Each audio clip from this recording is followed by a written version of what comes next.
સરસ મજાનું પપૈયું અહીંયા લાગેલું છે અને એ તોડવાના છે. મારા મિત્રને ત્યાં પપૈયો લગાવેલો હતો અને એની હાઇટ જે છે એ બહુ છે ને. જો મારી હાઇટ જે છે ને એના કરતાં પણ એક ઘણો નાનો પપૈયો છે અને એટલે જ અંતરે પપૈયા બેસી ગયા છે. એટલે મારા મિત્રનો ફોન આવેલો કે પપૈયું બેઠું છે અને મેં નક્કી કર્યું હતું કે હું તમારા હાથે તોડાવીશ. તો આજે આ પપૈયું જે છે એ હું તોડવા માટે આવ્યો છું. શું કહેવું તમારું? બરાબર. એટલે છે ને આજે આ પપૈયું તોડવા આવ્યો છું અને પપૈયાની સાઇઝ ઘણી મોટી છે. એક વખત મારે ત્યાં આવીને એવા લઈ ગયા હતા છોડ નાનકડો અને બહુ સમય બી નહીં થયો. લગભગ કેટલો સમય થયો સર? 60 દિવસે આવી જાય છે. એટલે લગભગ 2 મહિના જેટલો સમય થયો ને 2 મહિના પછી આ કેટલું મોટું પપૈયું બેઠું છો. હવે આ ખબર નહીં તૂટશે કે નહીં એ મને નહીં ખબર. એટલે આટલું મોટું પપૈયું કઈ કાપવાનું નહીં ને આપણે આમ મચડીશું તૂટી જશે. એટલે જો આ એટલા માટે પૂછી રહ્યો કે આ મારો ફ્રૂટનો વિષય નહીં, આપણે છોડ વેચવાનો વિષય છે.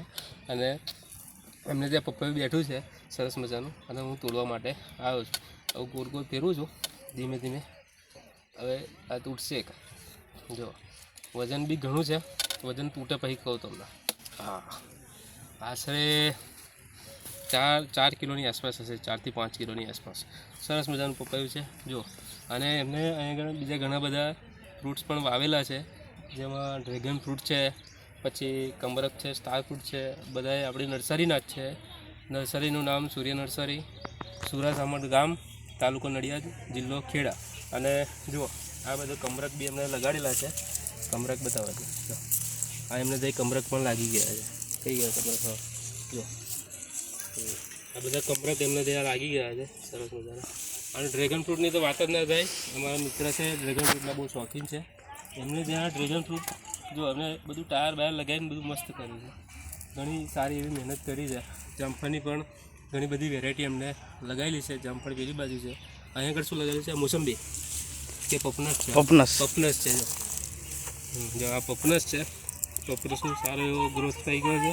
પેલો એક આંબો સુવર્ણરેખા આંબો છે ને, સુવર્ણરેખા આંબો છે, એની પર મોર પણ આવી ગયો છે જો. આ આંબો છે, સુવર્ણરેખા આંબો છે અને સરસ મજાના એની પર મોર આવી ગયો છે. ટૂંક સમયમાં હવે એની પર કેરીઓ પણ આવી જશે. એની બી હાઇટ બહુ છે જ નહીં. હું હાથે આમ અડી જ લઉં છું એટલે સમજો ને 4 ફૂટની આસપાસ છે. પણ વસ્તુ કલમવાળી છે એટલે એની પર સરસ મજાનો મોર આવી ગયો છે. પછી આ શું છે? મસાલા પાનવાળું છે. જો આનો ખાવાથી આપણે મસાલા જેવો ટેસ્ટ આવે, પાન મસાલા જેવો ટેસ્ટ આવશે. એટલે આ પણ સરસ છે. ખૂબ સરસ.